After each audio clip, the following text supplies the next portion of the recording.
13 दिसंबर 2025 परीक्षा बहुत नजदीक है और 13 दिसंबर 2025 के लिए मोस्ट इंपोर्टेंट क्वेश्चन लेकर आ चुका हूं। यही सारे प्रश्न आपके एग्जाम में पूछे जाएंगे। इस वीडियो को छोड़कर जाएंगे तो काफी पछताएंगे। आइए एक एक क्वेश्चन सॉल्व करते हैं।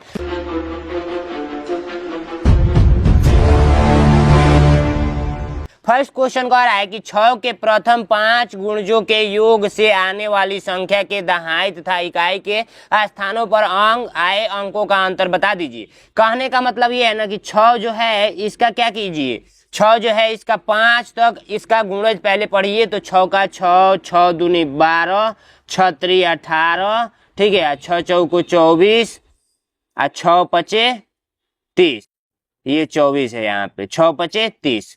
अब इसका योग करके जो भी आंसर आ रहा है उसका इकाई अंक और दहाई अंक का क्या करना है, अंतर बता देना है। ठीक है, तो हम लोग जोड़ते हैं। तो देखिए कैसे जोड़ना है, शॉर्टकट जानिए। इसको इसके साथ जोड़िए, ठीक है, और इसको इसके साथ जोड़िए। तो देखिए 18 और 12 कितना होता है, तो 18 12 आप लोग का 30 हो जाएगा। ये 6 और 24 कितना होता है, तो ये भी 30 हो जाएगा और ये 30।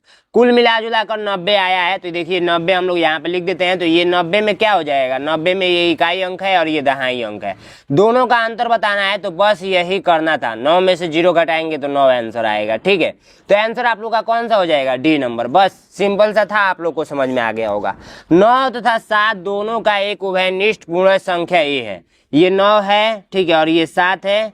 ठीक है, दोनों का कुछ ना कुछ गुणनखंड आ रहा है, गुणज आ रहा है। ठीक है, तो उभयनिष्ठ गुणज क्या है, उभयनिष्ठ गुणज दोनों जो कॉमन है वो ए है। ठीक है, अब पूछा जा रहा है कि 1200 और 1300 के बीच में है वो संख्या।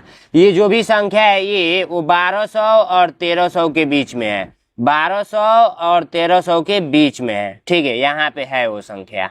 तो बता दीजिए कि वो संख्या एक क्या है आंसर के रूप में। तो हम लोग सबसे पहले इसका एलसीएम लेंगे। तो 9 और 7 का एलसीएम क्या हो जाएगा, 9 और 7 का एलसीएम 9 सते कितना होता है, 9 सत्ते 9 का 9, 9 दूनी 18, 9 त्रि 27, 9 चौको 36, 9 पच्चे 45, 9 छक्के 54, 9 सते 63 क्या होता है 63, 9 सते 63 और 9 अट्ठे 72। ऐसे करके समझ रहे हैं ना, 9 सते 63 आया है। तो 63 का टेबल में आप लोग इसका टेबल पढ़ते जाएंगे। कितना बार पढ़ेंगे कि 1200 से प्लस हो जाए और 1300 से कम हो जाए। तो एक काम करते हैं, 6 का पढ़ा पढ़ते हैं। तो 6 का 6, 12, 36, 18, 6 24, 6 25, 30, 6 के 36, यानी कि मान के चलिए कि ये 60 है। ठीक है, तो हम लोग कितना बार पढ़ते हैं, तो 8 त्रि का 24 का 4 हाथ में 2, 8 छक्के 48, 48 2 50, बहुत कम आ रहा है। ठीक है, हम लोग अगर 63 का गुणा 16 से करेंगे, 16 से, तो 6 त्रि 18 का 8 हाथ में आए 1 और 6 के 36 1 37 और 3 एक 3 और 6 एक 6 8 और ये आप लोग का 7 3 10 का 0 हाथ में आए 1 और 6 3 9 1 10। ये भी आप लोग का 1008 आया है। अब थोड़ा सा और आगे बढ़ते हैं। तो 1008 में कितना जोड़ेंगे, 63 दूना 112, ये आप लोग का 4 20 21 बार गुणा करके देखते हैं। 63 गुणे 21, तो 3 एक 3 और 6 एक 6, 2 3 6 और 2 छक्के 12। ठीक है, तो 3 6 6 12 का 2 हाथ में 1 3 13, 1323। देखिए 1323 कुछ अधिक ही आ गया। 20 बार हम लोग करेंगे। ठीक है, 20 बार करेंगे तो आप लोग 20 बार गुणा कर लीजिए। तो 0 ये आप लोग का 0, 3 दूना में 6, 6 दूना में 12, यानी 1260 आप लोग का राइट आंसर हो जाएगा। ठीक है, 1260 समझ में आया आप लोगों को। देखिए हम लोगों को जैसे मान लीजिए 63 का हम लोग पहाड़ा पढ़ रहे हैं। तो 63 का पहाड़ा पढ़ते जाएंगे तो 1260 आप लोग का बीच में आएगा। ठीक है, तो कौन सा right answer, B number right answer हो जाएगा। ठीक है, कितना बार पढ़े, तो 63 का पहाड़ा हम लोग 20 बार पढ़े तो हम लोग को 1260 मिल गया। ठीक है, ये बात याद रखेंगे। चलिए नेक्स्ट क्वेश्चन को बढ़ते हैं। नेक्स्ट क्वेश्चन कह रहा है कि 37 8 00, ये सारे मोस्ट इंपोर्टेंट क्वेश्चन है। इस सारे प्रश्न आपके एग्जाम में पूछे जाएंगे। 2 से इसको कट कीजिए तो कितना आएगा, 2 से इसमें भाग देंगे नॉर्मली तो ये कितना आएगा, 18 दूना में 36 और यहाँ पे 1 से इसको दे दिया 18, 1800 हो गया। 1800 में से 2 से भाग देंगे तो ये 900 हो जाएगा। ठीक है, अब देखिए 2 से भाग दीजिए तो 2 9 18, आइए आप लोग का 45 यानी 4 5 और 0, ठीक है। और 2 से भाग दीजिए तो 2 चौको 8 और 2 सत्ते 14 और ये 50 कितना बार में जाएगा, 25 बार में, ठीक है। अब इसको कट कीजिए, इसको कट कीजिए किसे से, ये देखिए अब 2 से नहीं कट करेगा, 3 से कट करेगा, तो ठीक है 3 एकम 3, 3 पचे 15, यहाँ पर 2 3 सत्ते 21 और यहाँ पर 3 पचे 15। समझ में आया आप लोगों को? तो देखिए ये 3 से फिर से कट कीजिए, तो 3 पचे 15 और यहाँ पे बच्चा 7 है, 0 है, 7 है, तो 3 दूना में 6 और 3 पचे 15। फिर ये देखिए 5 2 7 7 5 12, फिर ये 3 से कट जाएगा, तो 3 एकम 3 और यहाँ पर बच्चा 2 3 सत्ते 21 और यहाँ पर बच्चा 1 5 3 पचे 15। फिर इसको कट कीजिए किसे से, इस बार नहीं कटेगा तो इस बार 5 से कट कीजिए, तो 5 3 15 और बच्चा 2 5 पचे 25।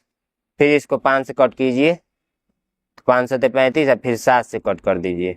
बस यही जो आया है वही सारा आंसर है, समझ रहे हैं ना? यही जो आया है वही आंसर है। तो इसको हम लोग ऐसे लिख सकते हैं ना कि 2 गुणे 2 गुणे 2, 3 गुणे 3 गुणे 3, 5 गुणे 5 गुणे 7, यही आंसर होगा ना। तो किस ऑप्शन में है? तो भैया ये आप लोग का है बी नंबर में, ठीक है। 3 गो 2 3 गो 3 और 2 गो 5 और 1 गो 7, बी नंबर राइट आंसर। और एक चीज बता दूं, ये सब कुछ यदि आपको नहीं समझ में आ रहा है ना, तो मेरा बैच चल रहा है काफी कम प्राइस में, 299 रुपये में। अपने पापा मम्मी से कहिए और इसको ज्वाइन कीजिए। रिकॉर्डेड क्लास आपको मिलेगा, लाइव क्लास की सुविधा नहीं है। क्लास नोट्स मिलेगा, चैप्टर वाइज पीडीएफ मिलेगा, वीकली टेस्ट मिलेगा, पिछले 8 साल का पेपर मिलेगा, न्यू मॉडल पेपर मिलेगा और इसके साथ ओमार शीट भी है, ठीक है, ओमार शीट भी है। और हर संडे को टेस्ट की सुविधा इस बैच में मिल रही है। तो नैनो एग्जाम का ऐप डाउनलोड कर लेना है प्ले स्टोर से, अपने पापा मम्मी से इस नंबर पे व्हाट्सअप कराना है, ठीक है। व्हाट्सअप कराएंगे तो मैं आपके व्हाट्सअप पे QR कोड भेजूंगा, QR कोड पे मात्र 299 रुपया भेजकर स्क्रीनशॉट भेज देना है, मैं ज्वाइन कर लूंगा और अपना नाम लिख कर भेज दीजिएगा, स्टूडेंट नेम, ठीक है। अब देखिए इसमें सारे फीचर्स आपको दिख रहे हैं, recorded class, class notes, chapter wise PDF, weekly mock test, पिछले 8 साल का paper, OMR sheet, doubt group और 5 प्रैक्टिस शीट। ये 5 प्रैक्टिस शीट जो दिया जाएगा ना 100% इसमें से लड़ेगा, ठीक है। और क्लास नोट्स तो काफी इंपॉर्टेंट है। तो जाइए फटाफट ज्वाइन कर लीजिए, बहुत बड़ी बात नहीं है, नैनो एग्जाम का ऐप डाउनलोड कर लेंगे। Thank you so much. आइए नेक्स्ट क्वेश्चन को बढ़ते हैं। नेक्स्ट क्वेश्चन आप लोगों से कहा जा रहा है ना कि एक काम कीजिए, निम्न में से 60 का गुणनखंड नहीं है वही बता दीजिए।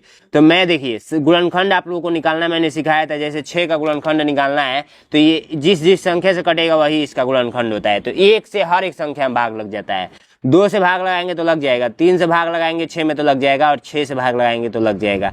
तो ये जो भी निकला है ये सारे के सारे 6 के गुणनखंड है। वैसे ही 60 है आप लोग का, तो 60 का गुणनखंड निकाल लीजिए। 1 से लगाएंगे तो लग जाएगा, 2 से लगाएंगे तो लग जाएगा, 3 से लगाएंगे तो भाग लग जाएगा, उसके बाद से 5 से लगाएंगे तो लग जाएगा, 4 से भी लगाएंगे तो 15 चौको 60 होता है, 4 से भी लग जाएगा, 5 से भी लग जाएगा, 6 से भी लग जाएगा, ठीक है। उसके बाद से आप लोग का 15 से लग जाएगा, उसके बाद से आप लोग का 30 से लग जाएगा, उसके बाद से आप लोग का 60 से लग जाएगा, ठीक है। तो देखिए इसमें सब कुछ इंक्लूड है, इसमें 1 है, 30 है, 15 है, लेकिन ये 13 नहीं है, इसमें 13 नहीं है इसमें। तो आप लोग का राइट आंसर डी नंबर हो जाएगा, क्योंकि गुणनखंड नहीं है, ये प्रश्न किया गया है, ठीक है। तो इस टाइप का प्रश्न आप लोग से पूछा जाएगा तो ये पढ़ लीजिएगा कि नहीं है, नहीं तो ये नहीं कि टिक कर दीजिएगा है पढ़ के।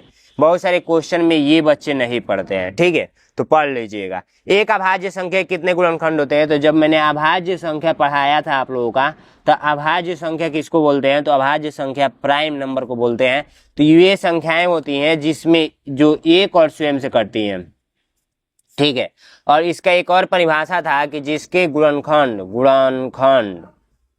गुणनखंड ओनली 2 मिले तो वो आप लोग का क्या होता है? अभाज्य गुणनखंड होता है। जैसे एग्जाम्पल के रूप में देखा जाए तो आप लोग का 2 हो जाएगा, 3 हो जाएगा, 5 हो जाएगा, 7 हो जाएगा, 11 हो जाएगा, 13 हो जाएगा, ऐसे करते करते अनंत तक जाता है।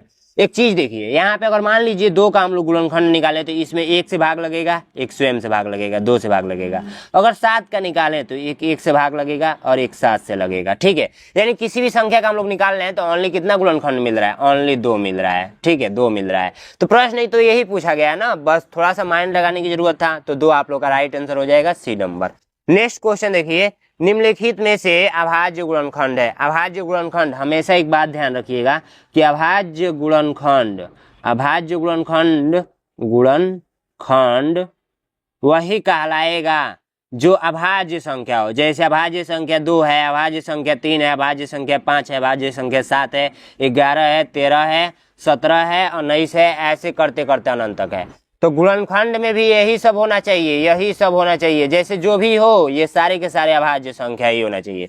तो देखिए 2 अभाज्य संख्या है, 2 अभाज्य संख्या है, 3 भी अभाज्य संख्या है, 7 भी अभाज्य संख्या है, 2 अभाज्य संख्या है, 2 अभाज्य संख्या है, लेकिन 14 अभाज्य संख्या नहीं है। तो ये आप लोग का गलत ऑप्शन हो गया। और यहाँ पे देखिए 14 अभाज्य संख्या नहीं है, यहाँ पे 9 अभाज्य संख्या नहीं है। आप लोग का 84 में ये जो दिया हुआ है सारे के सारे अभाज्य संख्या है। तो डायरेक्ट आप पकड़ लीजिए कि इसमें अभाज्य संख्या आप लोग का सारा है। तो राइट आंसर ये नंबर हो जाएगा। ये देखिए 14 अभाज्य संख्या है नहीं, तो ये पूछा है अभाज्य गुणनखंड बता दीजिए, तो ये है नहीं, ये भी नहीं है, ये भी नहीं है। तो राइट आंसर आप लोग का यही तो है, ये नंबर राइट आंसर। 6 के गुणनखंड, देखिए ये क्वेश्चन मैं इसलिए रखा हूं ना कि यदि आप इस वीडियो तक पहुंच गए हैं 7 नंबर, तो आप इसका आंसर बताइएगा। चूंकि मैं अभी बताया हूं जस्ट वीडियो के पीछे ही 6 के गुणनखंड है, इसमें से राइट आंसर कौन सा है ये मुझे आप लोग को कमेंट बॉक्स में करके बताना है। ठीक है, बहुत ईजी है, बहुत ही सिंपल है। यहाँ पे देखिए नेक्स्ट क्वेश्चन, 210 के अभाज्य गुणनखंड कितने हैं? इस टाइप का प्रश्न पूछेगा तो ऐसे करके और इसको कट करके जैसे 2 से भाग लगाएंगे तो 105 मिलेगा। ठीक है, फिर आप लोग 3 से भाग लगाइए तो 3 त्रिका 9 और 3 पचे 15, फिर 5 से लगाइए तो 5 सते 35, फिर 7 से लगाइए तो 1। अब यही काउंट करके बताना था, 1 गो 2 गो 3 गो 4 गो, टोटल कितना है 4 go. C number right answer. ठीक है, वीडियो आप लोग को काफी मजेदार लगा होगा, चैनल को सब्सक्राइब कर लीजिएगा। हम लोग 3 लाख सब्सक्राइबर के काफी नजदीक हैं। तो मैं आपका अपना गोविंद भैया हूँ, तो सब्सक्राइब तो बनता ही है।